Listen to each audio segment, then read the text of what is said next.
lot of people. My name is Nick. I'm an addict. Whew.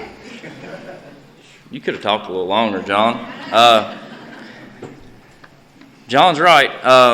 When I first came to my first convention here in Ripley, it was one of those deals of it was a goal. I wanted to hit 5 years. I wanted to put in a speaker resume, and now I'm looking around like that's a fucking terrible idea. But I was talking to somebody outside a little bit ago. 5 years seemed like an impossible dream under the best of circumstances. Hell, a season was impossible. Left to my own devices, I do nothing but harm myself and others. That's the simple fact. Narcotics Anonymous is the only way that I have the life that I have today. So I was born in 1980, and I know one of the very first things that I remember thinking was I was less than, and there was something that my parents loved more than me. That's it. One of my first physical feelings that I remember feeling was probably hunger. I was the second child. My dad was kind of a roughneck outlaw biker guy, and my mom, she liked to party. She came from a good family, but, she met that bad boy image. And I was the last thing they needed. My brother's 5 years older than me, and they needed another kid like they needed a hole in the head. But here I come, So I guess they wanted that picture perfect, like the son and the daughter, the Brady Bunch bullshit, and I was born with a penis, so apparently that wasn't meant to be, I don't know, Dad didn't like it, he fucking left, you know what I mean? So my mom, she was used to, where my dad sold dope, she was used to that being there, She wasn't used to having to go out and get by any means, I didn't understand that at the time because I was just a kid, but I started seeing new dudes at my house constantly, sketchy-ass dudes. Mom was home less. Next thing I know, my brother, who's 6, 7, 8 years old at the time, is my father. He's fighting 30-year-old men, keeping them off of me. I'm abused physically, mentally, emotionally, any way you can think. And don't worry, this ain't gonna be all humdrum four-step shit either. This is just some bullshit that happened at the beginning. So anyway, my brother and I, we bonded unlike any other relationship I ever had. It was what I later on learned, codependent, and I always called him Bubby. That was my Bubby, man. That was my dude. And he would make me stale cereal and pizza rolls and shit. We were riding up the street, Catherine and I, on the way up here, and we were discussing, these welfare policies, and they wanted to drug test and shit. And I told her, if it weren't for welfare cheese and some food stamps, I'd have starved to fucking death when I was a kid. You know what I mean? Mom had some other shit to do. So the kids suffer in those situations.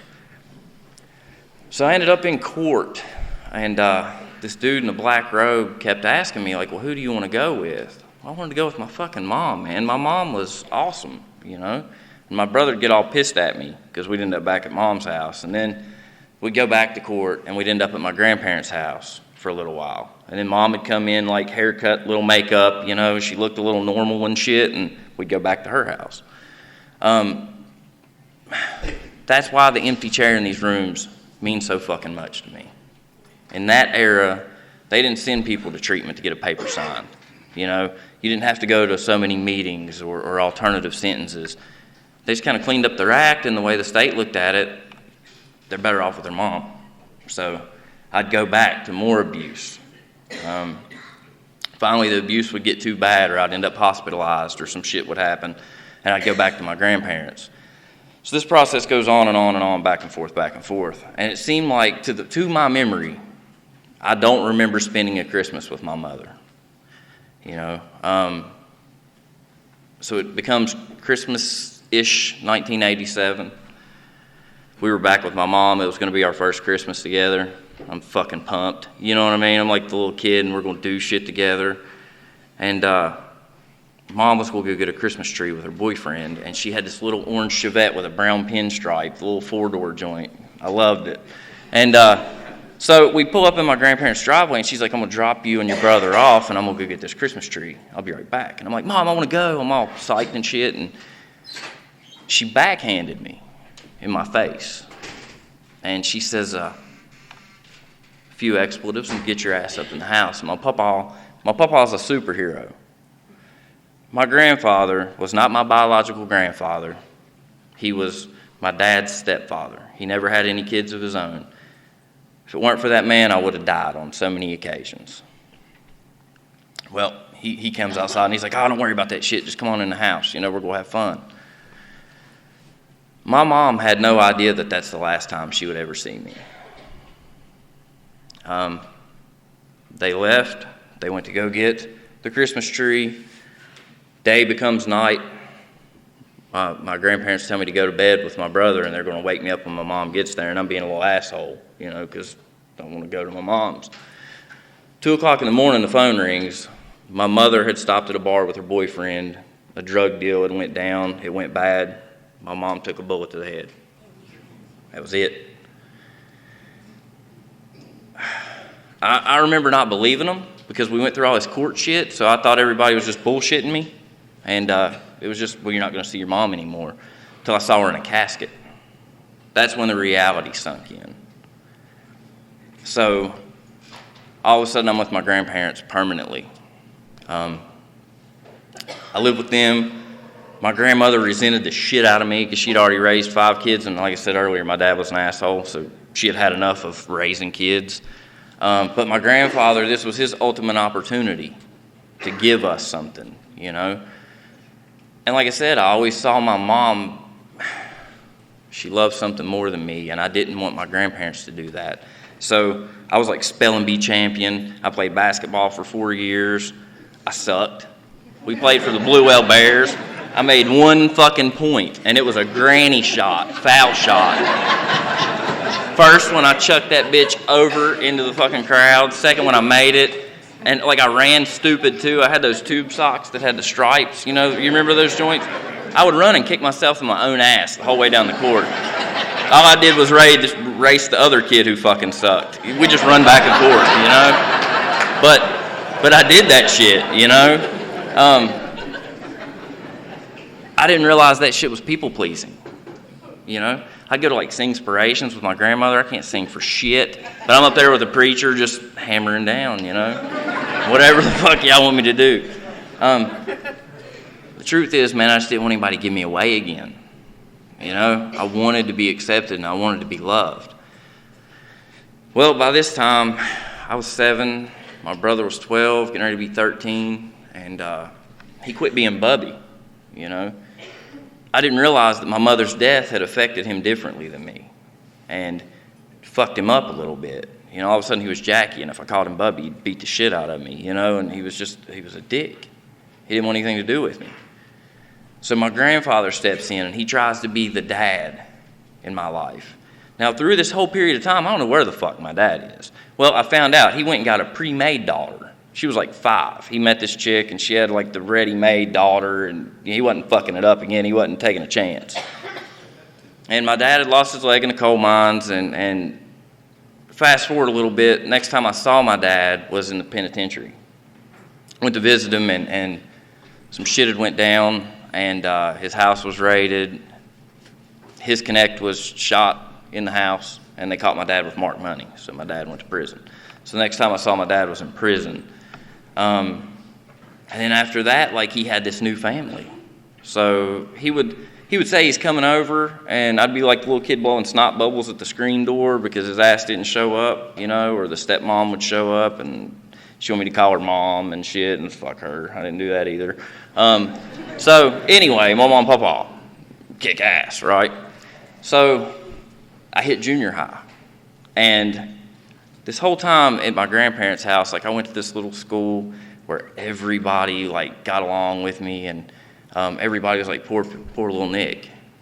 That fed my disease for a long time was poor little Nick. If you'd been through what he'd been through, I don't need excuses. Excuses fucking almost killed me. So I go to junior high, and when I hit junior high, I'm back in the school with these asshole kids that my mom bought clothes out of their front yard and sent me to school in. You know, there were days with my mom that, like, we would show up to school and I'm in the same shit that I was in yesterday because she went to the bar and then went and partied all night and then dropped my ass back off at school in the same shit. So I'm back with those kids, man, and I started getting kind of fucked with and bullied and always feeling less than and looking at the floor tiles. I never looked anybody in the face. So the first time I found a few little refugee kids like me, you know, I love those misfit fucks, you know. Went to their house, and this should have been a warning sign. Their parents chilled with my mom and my dad, and I'm like, oh, these fucks. And they tell all these cool stories about my mom, you know. That was the first time I ever drank, and the first time I ever smoked pot was that night at their house. Instantly, all the bullshit went away. I didn't care about pleasing anybody. I didn't care what anybody else thought of me. And I slowly began to see what my mom loved more than me. It was an escape. My grandmother was so tired of being tormented with my outrage and my bullshit. Anytime I wanted to talk about something, they send you to a fucking therapist. They don't want to hear that shit, you know. So my grandfather would pay me to stay gone. He'd be like, here's $100. So, like, apparently I got some kind of check because my mom died or whatever, and he's like, here, just fucking leave, you know. So I'd get a house key, and I'd go out and party. So I went from the honor roll kid to barely ever going to school, failing grades, moved out of my grandparents' house at a very young age because they couldn't handle me anymore. But it was still that poor kid, you know, and if that's what you had been through.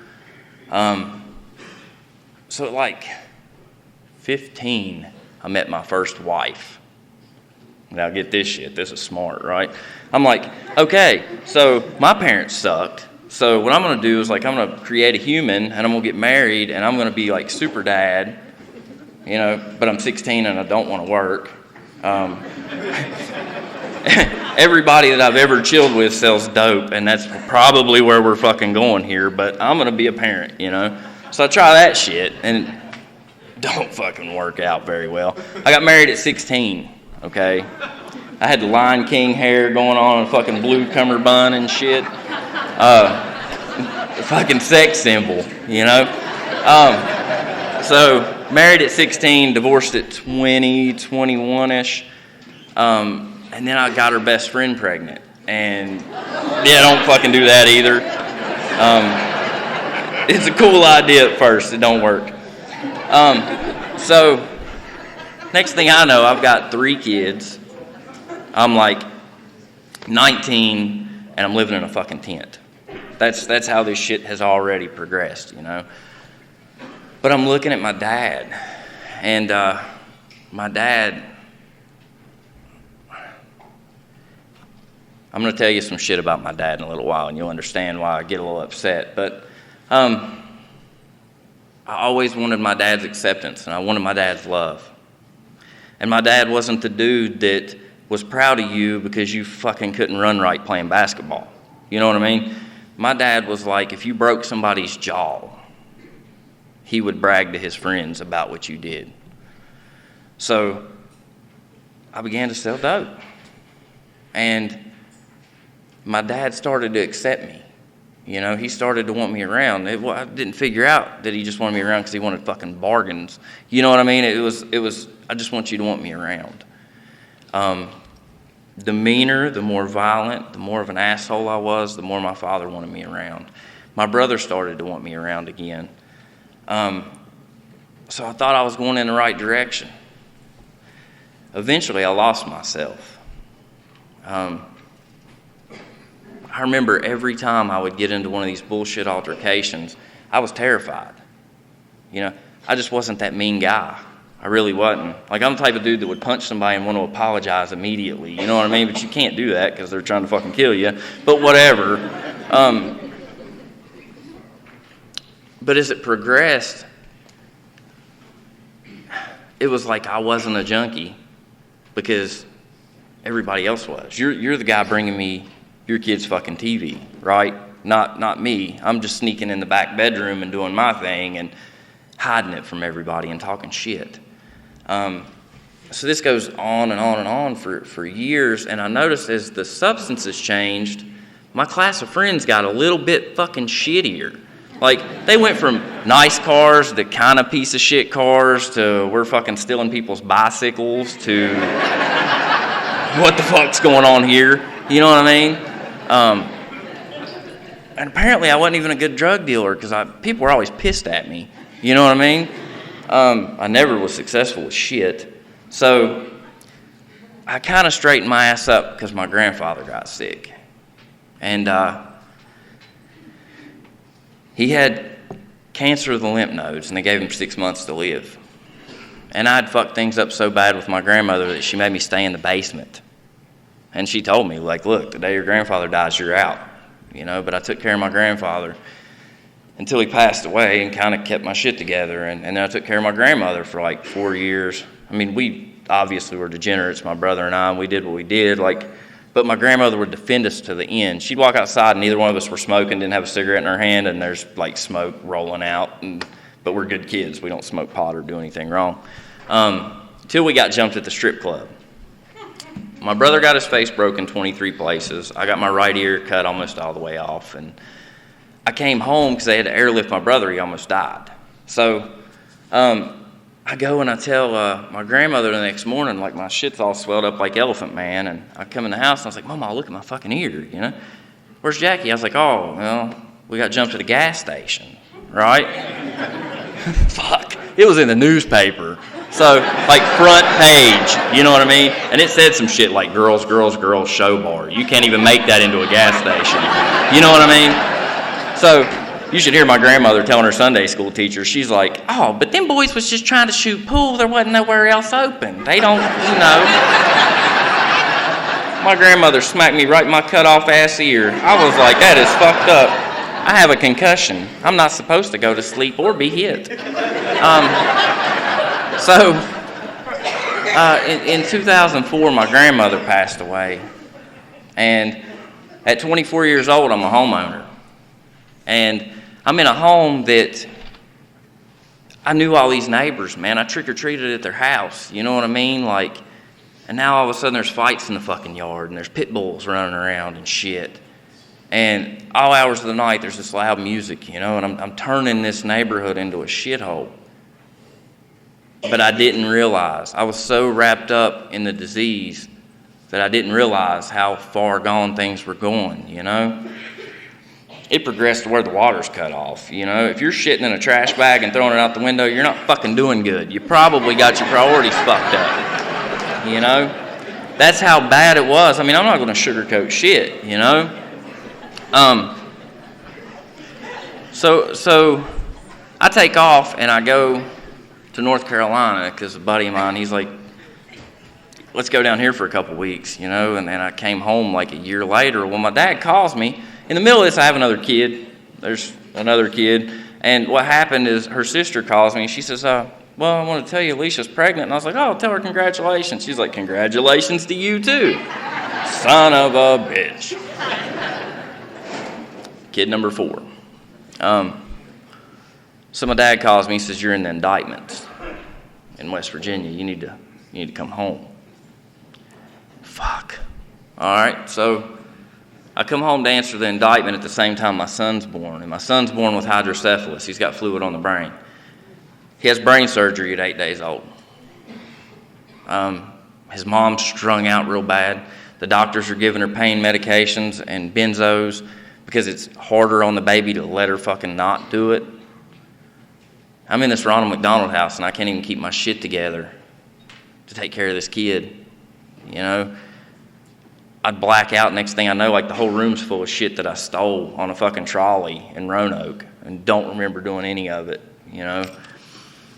And they tell me, they're like, look, this kid, he's got one of 2 dads, either you or this other dude. And then I find out hydrocephalus is hereditary, and it's not in my family, it's not in hers. And he's blonde-haired. He sticks out like fucking Gumby in family photos. But I was like, I signed that paper because that kid needed a dad. And that was one of the first spiritual awakenings of my life. I didn't know that. at the time. I didn't know what a spiritual awakening was because I was spiritually dead. So I signed the paper and I go to court and they're telling me what my sentence is and they're giving me 5 years probation. And I said, look, man, do what you got to do, but I got to get back to the hospital because if I'm not there every 2 hours, then CPS is called and they come and take my child. And I was like, I know you don't want to hear that because I'm in here for fucking child support and some other bullshit. This kid needs me. The judge, he gave me 5 years probation, so I tried to hold my shit together for a while.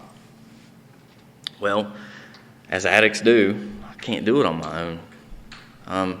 Plus, this PO, she fucking Kaiser Soze'd the shit out of me. She didn't piss test me for like a year and a half. So I thought we were just fucking cool, you know what I mean? I'm like, all right, so this is the understanding, like, I have a job, so you're not going to drug test me. I don't know if I go too long. So we're going to be all right. Well, did y'all know Norfolk Southern has special agents? They fucking do. I didn't either. I got with these dudes, and we were cutting copper from like Oakville, West Virginia to Bluefield, West Virginia. And apparently you can't take that shit to the scrapyard because they know what it looks like. And the special agent showed up at the house, and he was friends with my PO, and he called her, and a whole fucking mess ensued. And they asked me to come take a drug test. So I did. And I peed in the cup, and they had this dude there, and he's like, so what are you dirty for? I was like, what's the fucking cup say? He said, everything. I was like, there's the answer. I ain't telling you shit. Everybody says truth will set you free. Yeah, except for to law enforcement. So I failed. She wasn't there. My PO wasn't there that day. So they said, going home, you'll hear from her in the morning. Okay. She calls me the next morning. And says, Mr. Harrison. Yeah, how are you? She says, if I were here yesterday, you'd already be in jail. I said, yeah, that's kind of what I was thinking. She said, so come show up in the morning, turn yourself in, you're going to prison. See, I have a problem with that. I've had 13 capiases, right? Because I always intend to go to court, but then fuck jail. That's shit. They're going to put me there eventually anyway, but they got to come get me. So this chick that I was with, she's like, I have a sister that lives in Idaho. I was like, fuck yeah, where's Idaho? I don't even know where it is on the map. It's like 13 states away, so I'm like, we got to rob a lot of people quick. And that's what we did, right? So the next morning, 9:30 in the morning, she calls me. And she's like, Mr. Harrison. I was like, yep. You're supposed to be here 30 minutes ago. I was like, look, I'm in fucking, where's that? St. Louis. The Arch. I was driving past the Arch. I was like, I'm not going to make it today. I should have done some research. Idaho's fucking cold. I was 60 miles from Canada. I drove for 3.5 days, stayed out there for 2 years. The problem is, I thought I was going to start this new life.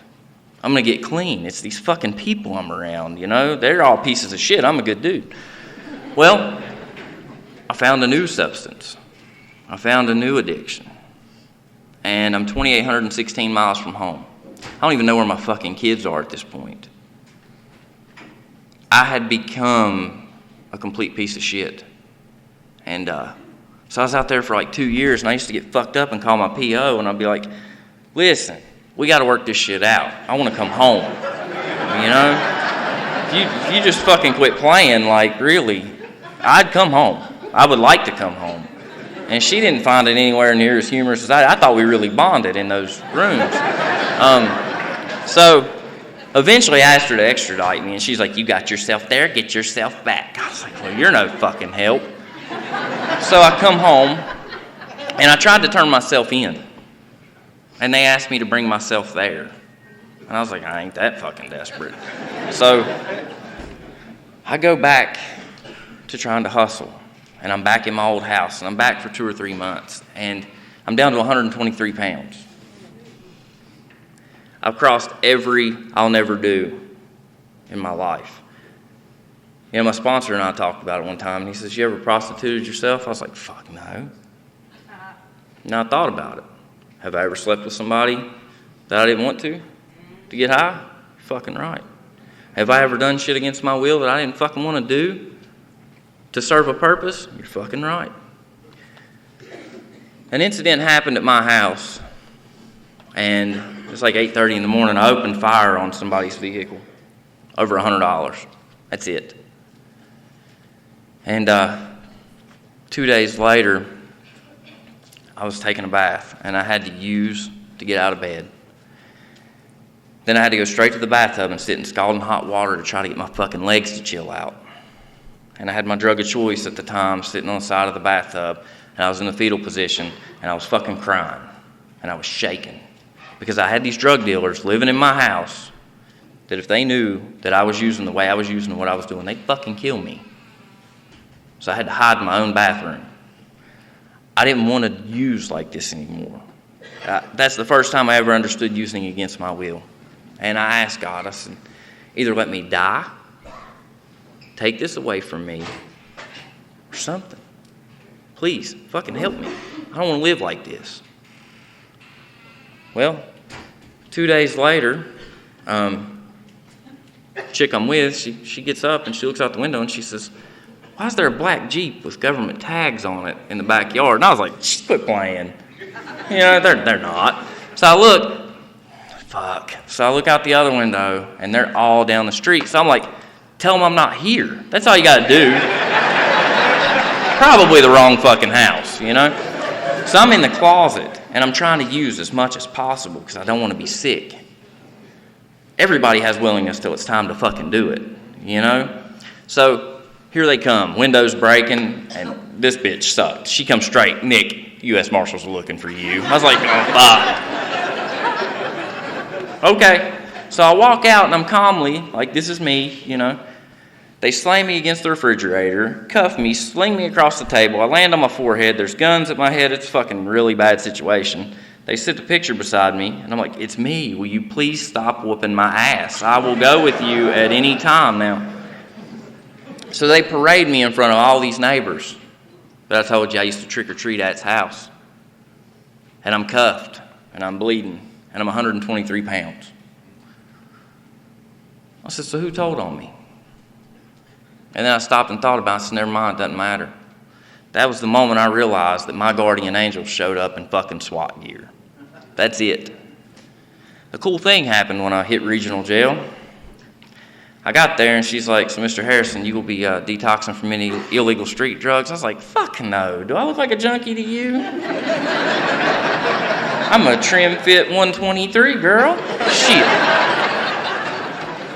Fucked up homemade haircut. They tried to edge up and shit. And it was like I had a 5 head and some shit.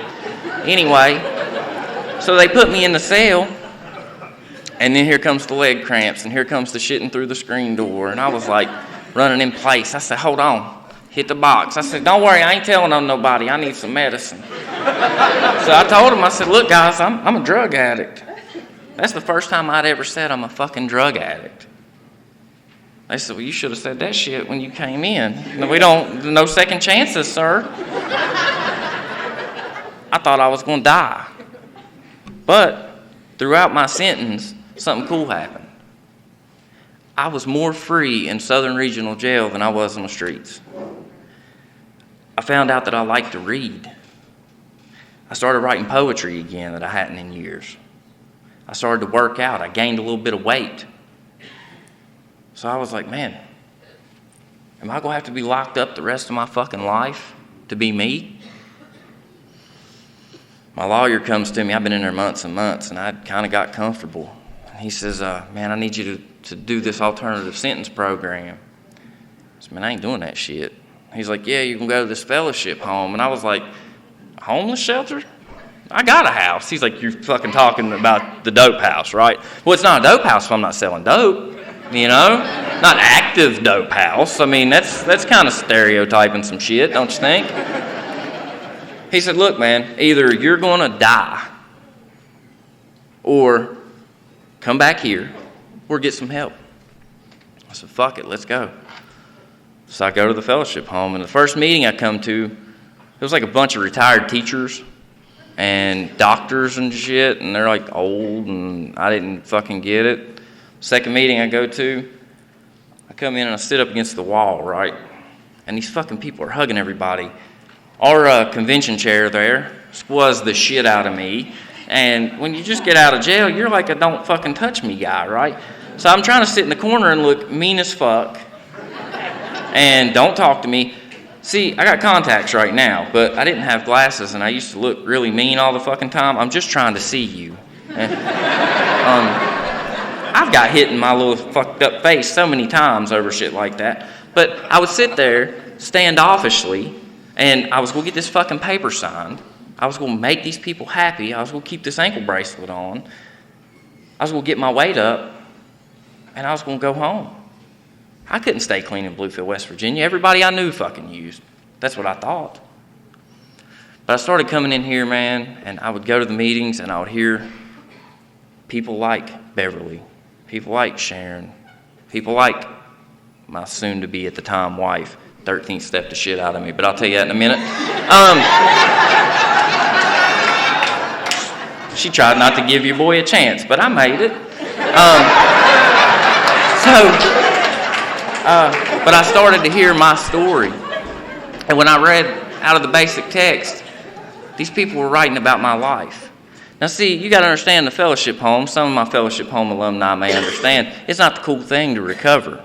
See, the alternative sentence I was in was like junkie junior high. You know what I mean? You just drink as many fucking monsters as you can and try to look cute. That's what the fuck they do, you know, ride the druggy buggy around. So, like, when I would start to read literature and somebody'd walk in my room or knock on my door, I'd throw it under the bed like a porno mag. Like, I wasn't fucking reading that shit. I'm like, so fuck this shit, right? Meetings don't work. But what I saw was like all these dudes that were too cool for this program, they went back to jail. Or they were out getting fucking high. My problem was by the time I got there, I had 2 pairs of pants and 3 shirts. And I got a little weight up in jail, so my shit didn't fit. They looked like skinnies way before that was cool. So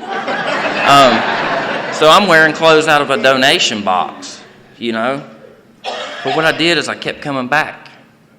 And where John was talking about being at this function, he could see that I wanted to do something fucking different. I didn't want to be the miserable, angry, hateful fucking guy that I was. That's not the life I wanted. So he asked me simply, if that's not the life you want, then why the fuck are you living it? If you want something different, you got to do something different. You can change it. So the guy that was my sponsor at the time, he would come in like a Chicago show tune shirt and a fucking fedora, and he's happy as shit, and he's singing and hugging people, and I'm like, I want what that motherfucker's on right there. Because it was all women in the home group other than like this dude, you know? So I asked him to sponsor me. And I'm going to tell you, that step working guide was one of the toughest fucking things I ever did. But the greatest gift that I ever gave myself was learning that surrender wasn't about being scared. It wasn't about being weak. Surrender was the strongest fucking thing I ever did. And that's the truth. That was the greatest gift I ever gave myself, was to quit whipping my own ass and give myself the opportunity to do something different. I made this little list, right? 90-day goals. And like, I wanted to know where my fucking kids were. First time my special needs son I was telling you about came to the house up there to see me, he asked me what my name was. I had tears rolling down my face, and I said, Daddy. That's probably the hardest statement I've ever had to make. My 2 oldest kids came to see me, and they just told me straight up, look, we don't believe a fucking thing you say. Prove it. So I'm like, I've been clean for like 3 months, you know? Like, this is fuck, you know? But as I talked to a sponsor and I worked steps and I listened to people in the rooms who have been through this shit, I understood that an amends is not, I'm fucking sorry. They know that shit. I've been a sorry piece of shit for 15 years.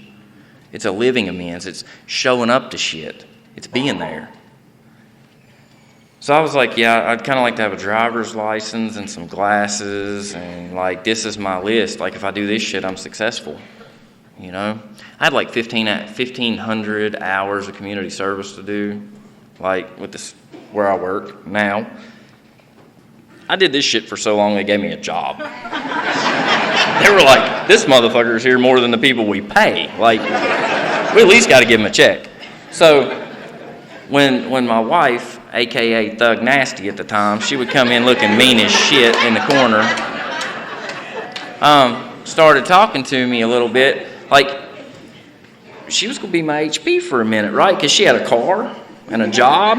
Like, she worked at Burger King and had a Cavalier. I was like, she is doing some shit, you know what I mean? So we start talking, you know, because I'm Shoe Leather expressing the shit out of it. And, you know, she commented on a little picture on social media, and she's like, where's that taken at? And I'm like, no, that's the motherfucking park. It's Bluefield. I'm on a big-ass tractor, Mercer Mall. So we start talking, you know. I graduate this program I'm in. Then I find out that probation's not just some unachievable shit if you stay clean. I come in here to get a paper signed. That was it. Eventually, that paper went away. I was still coming in the meetings. I used to break out in a sweat when I'd say, my name's Nick, I'm an addict. Then I'd read a little reading like, who is an addict? Because it was the shortest reading. Man, I'd sweat, and I'd be like, did that sound okay? Just asking one of the dudes beside me, like, what the fuck's it supposed to sound like? Shakespeare, you know what I mean? But I was so self-conscious. But I noticed something happened when I started really applying these steps to my life. I didn't look at the fucking floor tiles when I walked through the stores anymore. I looked people in their face. I spoke to people. I know I get on my wife's nerves because I speak to every fucking body. Like, we're in the store, I'm like, hey, how you doing? Hey, what's going on? What's up? You know, what's up? She's like, what the fuck? My stepdaughter's like, dude, you don't have to talk to everybody. Half of them don't even fucking talk to me. You know? But my grandfather told me this when I was younger. He would wave at motherfuckers or drive up the road, and they wouldn't even wave back. And I'm like, fuck you. You wave at my grandpa. He's the shit. And he was like, listen, if I wave at them, it's on them what they do. I did my part. That's a big part of my recovery. If I do my part, that's it. Fuck everybody else's part, man, as long as I keep my side clean. So I go through this little deal. Catherine goes through undergrad. We move in together. I don't think we were supposed to because we were both on paper and we were felons. And we might have bullshitted a little bit, okay? But something cool happened. We got custody of her kids. And I got to slowly practice this full-time parenting deal. Moving forward, every one of our children except for one has come to live with us. And they're now our children. There's no stepchildren. That's a miracle of recovery. Now we have a 3-year-old son named Hayden. That's Nana over there. And my higher power saw fit for me to have the opportunity to be with this kid from day one to now. He's mean as fuck. But he's my dude, you know? It's funny because he'll cuss and shit, and Catherine will catch him, and I get in trouble. So I'm trying not to do that now because he goes to school, getting ready to go to school. But I asked Catherine one day, I was like, well, what am I supposed to do? I'm making $126 a week, you know? And she's like, what did you want to be when you grew up? I was like, fuck. I wanted to run heavy equipment or drive trucks. She's like, well, then do it. That simple. Shit. So I went to school. Got a Class A CDL. Found out I fucking hated driving big trucks. It looked like the shit, you know? But the truth is, it was that fucking easy. She graduated undergrad. Went to grad school. I kept my son while she worked on weekends. She did all these things. And at the time, I was like, fuck, I'm making all these sacrifices. I'm taking care of all these kids. I'm doing dishes and shit. I was very domesticated while she was going to school. But that is where I knew this program kicked in my life, is when I stopped resenting every fucking thing. Shit is either a blessing or a burden by the way I see it. It's all in perspective. And if I look at things with an attitude of gratitude, she's sacrificing being with her son. She's sacrificing being with her other kids to help provide for my family. I was grateful to be able to take care of the house shit and to do what I'm able to do now. So somehow I ended up being the community service coordinator for the local government area that I work. Ain't that some shit? These motherfuckers used to sign my paper. Now I'm the paper signers, bitch.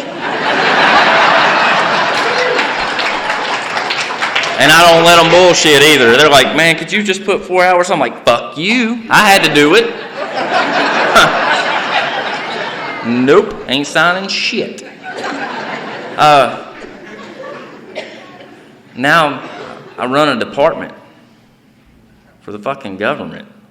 Ain't that some shit? I got keys to the city, like everything in the fucking city. So I outed myself that I'm a person in long-term recovery, and I'll tell you why I outed myself. Because here's City Hall, here's the fucking church where our home group is, and I'm standing over there in a city shirt with a city truck parked there, and I'm like, look, guys, either you want me to sell all your shit, because I will, or do you want me to go to fucking meetings, because I go to fucking meetings. And they've been cool with it. Being open and honest with people has been the greatest gift of my recovery, not being ashamed to be in recovery. Now, I'm going to tell you about my dad. He's been right here this whole fucking time, around my neck. I felt bad about bringing him with me because I knew I was going to call him a piece of shit at least twice while I was talking. He was. But I got a call July 3rd. He called me and he said, Nick, I'm on my way to the hospital. He said, not doing good, man. And he said, I haven't been able to eat in months. And I've had diarrhea for like 6 months. And I'm like, well, fuck, dude, you should have went a long time ago. So I go to the hospital and he says, look, I'm not going unless you go. I have to have somebody there that I can trust to make my decisions. So I go and they tell him he's got low blood sugar. But he's got some kind of internal bleeding somewhere. So I said, look, send him to Roanoke. Let's find out what the fuck's going on. He went to Roanoke that night, July 3rd. I went home, got my shit together. July 4th, I ended up in Roanoke with my father. They walked in and told us he had stage 4 liver cancer. And he had a month to live. As soon as he found out that news, he had a stroke. Sensory overload, just fried him. That was the last completely legible conversation I had with my father. The next month was spent, I spent 2 weeks with him in the hospital. They gave him a month to live. And I slept in fucking waiting rooms, and I went back and forth. But something amazing happened. My sponsor and my sponsee brothers, they spent the 4th of July sitting in a fucking waiting room with me, watching fireworks. I didn't hardly talk, but they sat there with me. I walked out of the elevator, and little did Sharon, the one who just now read the How It Works a little while ago, little did she know I just fucking broke down and got myself barely gathered up. I was walking with my fucking head down, and all of a sudden somebody grabbed me and hugged me. I looked up and it was her, and all she said is, I love you. Do you need anything? When I was in them streets, those pieces of shit didn't have my back. They wouldn't have been there unless they could peel a fucking pain patch off my dad. Narcotics Anonymous was. There are levels to acceptance. My father never reached acceptance. He went through anger and denial. I brought him home on hospice, and I watched motherfuckers around him plot on what they were going to do with his shit after he died. I watched people lick medication off their fucking arms that spilled down his face. I watched my dad, who was a self-proclaimed addict, ask me to bring him something so he could do his medication the way he fucking liked to. And me have to look him in his face and say, Dad, they're going to let you die in fucking pain here, brother. If you do that, I can't.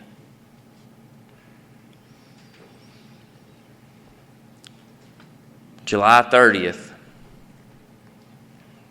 after I stayed up all night, the 29th, my daughter's birthday with my father. That morning at 9:55 a.m., my father drew his last breath while I held him. I watched people, while I was still holding my father, dig through his house to try to find fucking will papers to take all his shit.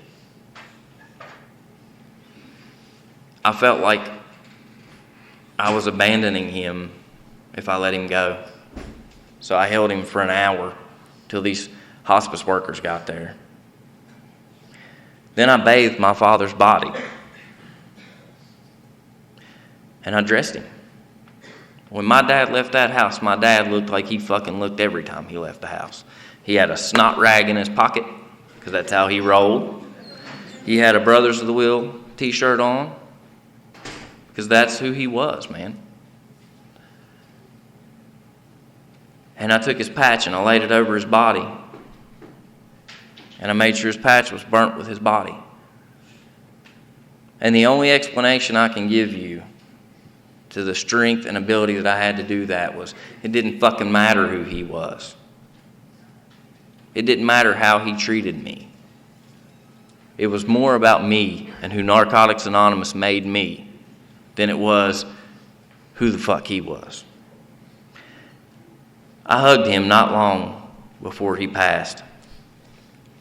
And he was trying not to cry because he didn't want to talk to the palliative care people. I had to send everybody out of the room, just me and him. And he says, "I'm proud of you." And he told me he loved me. And he had never fucking told me he's proud of me. And he says, "Promise me that you won't let this fuck you up." You see, every one of those bullshit what ifs, that's it. They're just bullshit. There's no reservations. You can hold your dead father, dress him, and then fight every fucking body around you to protect his shit and his legacy. There are no what ifs. My daughter, that didn't come around me for years and years and years, it took me 5 years of being clean for her to come back in my life. She did. The only thing I couldn't do was give up 5 minutes before the miracle. I had to go become the administrator of my dad's estate, and if you ever get the opportunity to do that, fucking don't. It's bullshit. So I did what my father would have wanted, and I'm just going to tell you right now, my father, he didn't look out for me. There was life insurance money for that ready-made kid I was telling you about.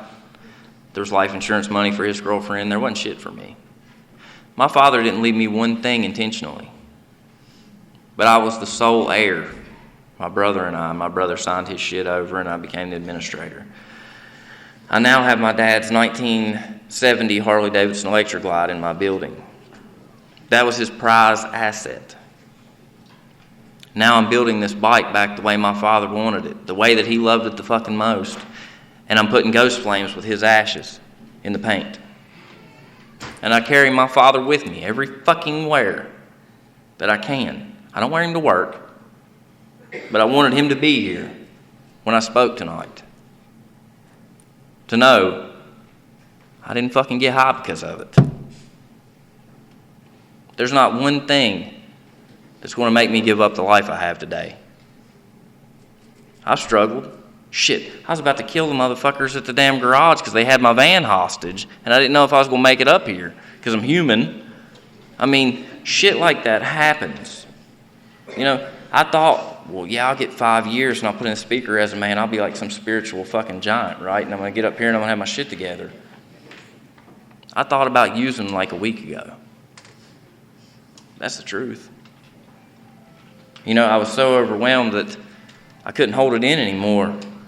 That's one of those phone calls John's talking about where I dump out the laundry list of shit, you know, and I'm like, fuck. And he's like, dude, if you would really just call every other day, there wouldn't be so much shit to talk about, and it's okay. The fact of the matter is, Narcotics Anonymous has given me a life worth living.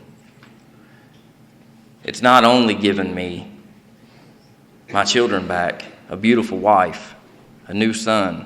Narcotics Anonymous has replaced every relationship that I lived without. Sharon came to me at a meeting. I had like maybe 6 months. I was right at 6 months. It was December, and I was whining about my mom dying. She hugged me at the end of the meeting, and she says, "I'll be your mom." She says, "I know I can't replace your real mom, but I'll be your mom if you'll let me." I've been with her every holiday since. That's why that's my son's Nana. He doesn't know any different. That's his grandmother. You know, I've gotten to race cars. We built race cars for 3 years and raced vintage NASCAR cars. Jeremy, who I sponsored for a long time, he's my best friend. He's my brother. We're family. My sponsor family, they're real family to me. You know, there's not one thing that I've needed that Narcotics Anonymous has not given me.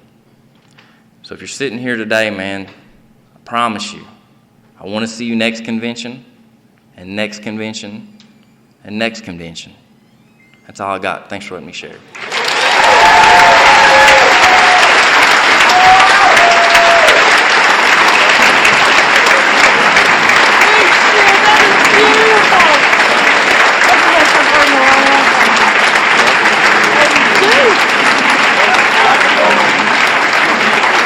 Yeah, that's my boy.